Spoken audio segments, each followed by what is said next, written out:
Hi friends, this is Caitlin. Welcome to my channel and welcome to this stop on the Sweet November Stamps Summertime Adventures YouTube hop.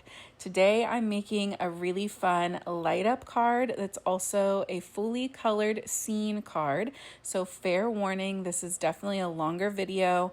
I promise everything that I left in I felt needed to be here, and I know as somebody who has learned coloring completely from YouTube and lives, I know that I love to see the full coloring process. So I have sped it up, but it is all here. Hopefully you can pause this, get a snack, or put me on in the background while you're crafting, and you will come along for the ride with me. So I am using Flutterbee Kaylee. I'm stamping her out right now. She's absolutely adorable. I love her giant eyes. I think she's just the sweetest. And I'm stamping her onto some Copic Express It paper with my Honeybee Stamps Intense Black ink, my always go-to for my Copic markers.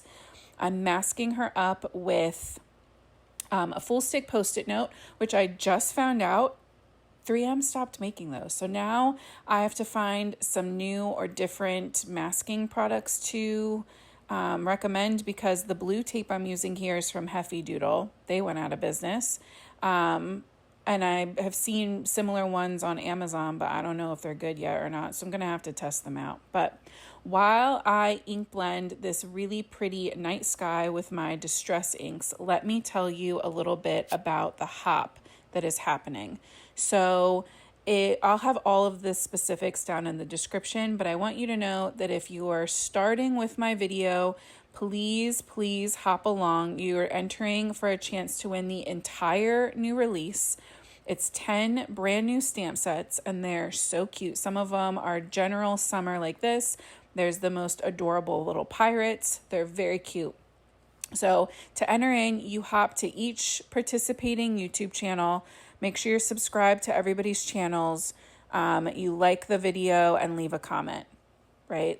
And there's only, let's see, 1, 2, 3, I think there's only 4 of us. So sometimes hops are crazy. This one is not one of those. You can absolutely hop along in one day, no problem. There's only 4. And if you're watching this now, you're already a couple minutes into one. So I did ink up my night sky here. I went from a pink to purple to black, and I am tapping in some PH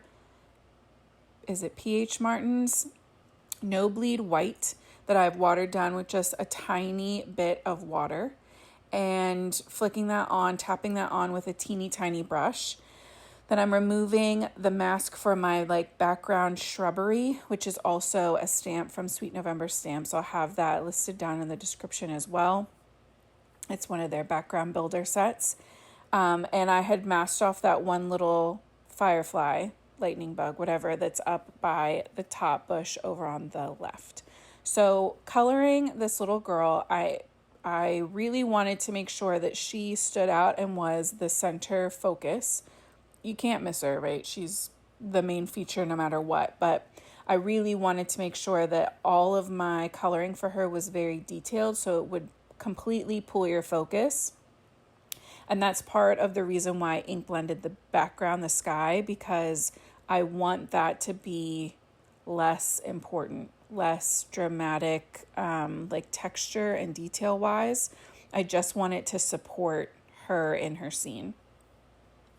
So I started by going in with my EO4, adding some kind of pinky shadow under her bangs and on the outer edges of her body. Then I'm blending that out with E13. Now I'm going in with an E11 Chow marker. I'm new to Chows. I just got a couple because they were on clearance at Michael's. Let's be super transparent about that. And then a little E00 here right on the very center of her face. I do like them. I don't love that the caps don't have the color written on them. I love to be able to have that on the screen at all times for you guys. But quality-wise, they're better than I thought they would be. They seem pretty similar to me. So I wanted to give her big blue eyes to kind of play off of this purpley blue night sky behind her. And I don't do a lot of blue eyes, so I just thought that would be fun. I went in with some dark blues. I kept the darkest color around the outside of the iris and kind of worked my way in lighter towards that pupil. I added 2 extra white dots to the eyes with a white gel pen and re-solidified the white space that was there from the original stamping. And because I had used blue for her eyes and this purple in the background, I really wanted a bold, contrasting, warm color for her hair so that it would create a big, dramatic pop, right? Purple and blue versus orange, they're opposites on the color wheel. So I knew that it would be dramatic. So I'm going in with E49 first to lay in my darkest shadows. Then I'm coming in with an E59 on top of that, thickening up and adding more shadow at the top where her part is in her hair and the bottom where her bun kind of starts. There would be a lot more darkness in those 2 areas. So adding darker color there, then coming in with E09, which I almost never use, right? And has that really beautiful red-brown color to it. And just kind of eating away slowly at that white space. But I'm still leaving a little highlight here because we're going to come in with one more even brighter orangey color, that E08. And that's really going to pull this into that very orangey, warm area without her being like a super vibrant, true redhead, like gingery redhead. It's going to give that really bold contrast still with all of that orangey warmth compared to that night sky behind her and even the blue of her eyes. So I worked in chunks for this. I just thought it was easier. It makes me feel less overwhelmed while I'm coloring to break it into sections. But also your ink stays wet on your paper better and you get better blending if that's what you're going for. So I just highly recommend working in sections whenever you can on your images anyway. But same process for each one, starting with that E49 to lay in my deepest shadows, connecting some of those lines with that E59 and then flicking in some extra darkness anywhere I want to bump up the shadows and shading. So like under her little flippy bangs where one's overlapping another, there would be more shadow. Then continuing to eat away at the white space, thickening up those lines with that E09, and then running the E08 over my highlights. And we're just going to chip away at that. So, also, just so you know, I'm sure Sweet November, makes the most per sale if you're buying from them direct, and I will be linking to them direct.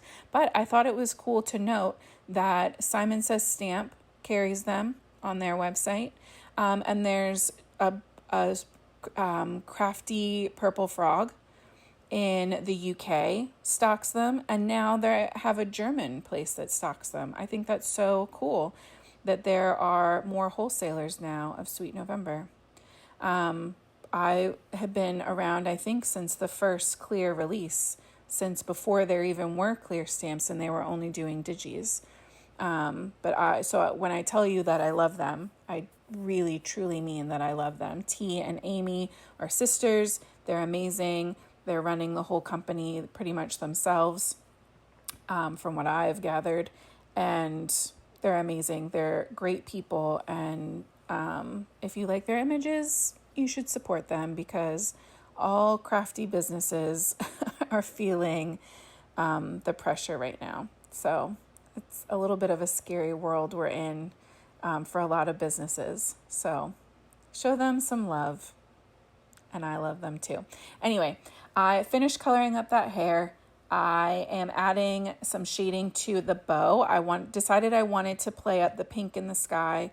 And so I'm adding pink to the bow and her t-shirt. Again, playing with some pinks that I don't usually gravitate towards and that are like 40 and 30 kind of family. But I think that it works really well with the, I believe, like worn lipstick colors that I was using for the sky. And I think that the kind of pink, purple, blue story with her, we're going to give her like little jeggings or little jeans too, all kind of wraps up really nicely together. So going in with that R37 and then pulling that out with some R35. I don't think that was 37. Now I'm questioning myself.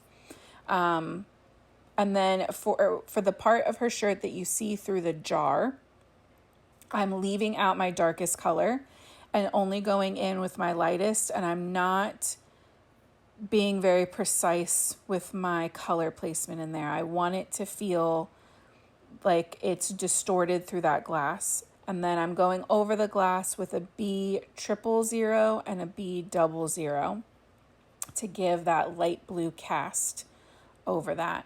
I also shaded in the jar lid with some cool grays, some C markers.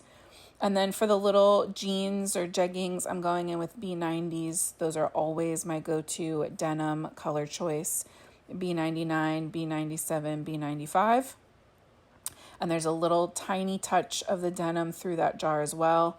I was going for like white socks, but they ended up very creamy with those E40 markers. Would not use those again if I was doing this over. I would probably just go with like a neutral gray or something, but that's fine. And I just wanted to give her shoes like a very simple, solid black. There's definitely a little design to them, but I kind of opted out of that. I put a little tiny yellow highlight on the Firefly butts. I added some very pale BG marker to the wings and then filled in the little bodies with black, keeping those very, very simple and not sweating any of the shading around them right now, because when we bring in our actual little twinkle lights, that's going to light up the paper all the way around from underneath. So I'm just, instead of making everything harder for myself, I'm letting the rest of my kind of card accessories do the work for me. To color in the background of our card, again, I want her to be the main focus. So I'm not overly stressing on the detail here in these bushes. I put my lightest marker color, that YG95, along the top edge of the bush. Then I went down to the bottom with 99, put 97 in the middle, and then just ran a little bit extra of that 95 over the top at the very end to make sure that everything had a smooth blend. And I'm just repeating that for these smaller, spikier bushes that are like one step closer to us. You can see the branches in these ones. But the same thing, starting with that 95 at the top, then jumping down to the bottom with 99, filling in that middle with the 97, and then 95 one more time just to smooth and blend everything out. Then we're going to bring back in our dark browns from the hair for the branches. So little E59 and 49. And then it was time to do the grass. And I will also tell you that this card took me 2 days because I started super late one night and was coloring our little Flutterbee Kaylee. And then I had to come back and do the background the next day because I was trying to take my time and be so careful with her that I overdid it. So if you're taking on a scene like this where there's a lot going on, don't be afraid to take a break and come back to it later. I also think that that's a big key thing for me, not feeling overwhelmed when I'm taking on one of these full scenes. Especially lately, I've been out of practice for my scene cards like this, and feeling like I have to sit there no matter what and push through. It can feel like, I don't know, like a chore, right? And our coloring, at least for me, coloring is kind of my escape. So I highly recommend that if you start feeling like that, give yourself a break. Plus, it's nice to come back to things with fresh eyes after a little break. So for the grass, I wanted the colors to be different than the bushes behind her. So I went in with a BG99 first to lay down some shadow, and I'm just doing some sweeps horizontally across the card. Then I went in with some BG96, and then I couldn't help myself. I still wanted it to look like it was in the same space a little bit as the bushes. So we're topping everything off with that YG95 that we used before, but with the BGs underneath, it still kind of tints it a little different. Also keep in mind that I traced out the hexagon shape or octagon shape we're going to be using to die cut this at the beginning. So that's why those outer edges of the bushes aren't done and the bottom of the grass isn't done, because I knew I wasn't going to be using that space anyway. I stamped a tiny little press here, stamp from the Pear Blossom Press little light up stamp set they have, and I'm using some craft foam to as a cushion under my card, and I'm poking little holes in the firefly butts. So I'm gonna, before I start assembling my light up stuff, I'm going to stamp and heat emboss my sentiment, which is from the same stamp set. It says, "You light up my life," and we're using some frosting white embossing powder from Pink and Maine. I'm going to get that melted. And then I'm using one of the twinkle lights from Pear Blossom Press. I absolutely love these light kits. They are so easy to use.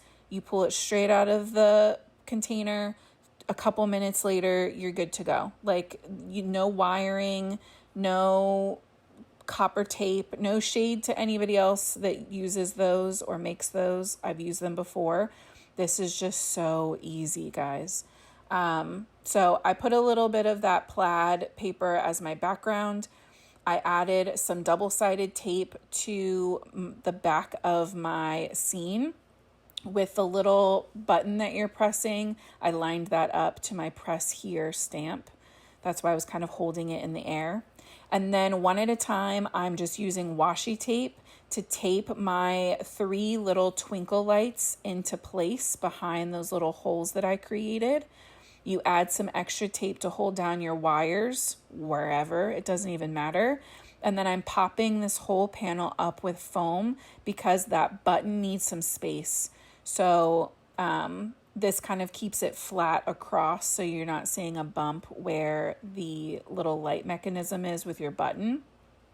I'm attaching that whole thing to my background panel and card, and that is my whole scene. And you can see, I'll turn off the lights here in a second so you can see better.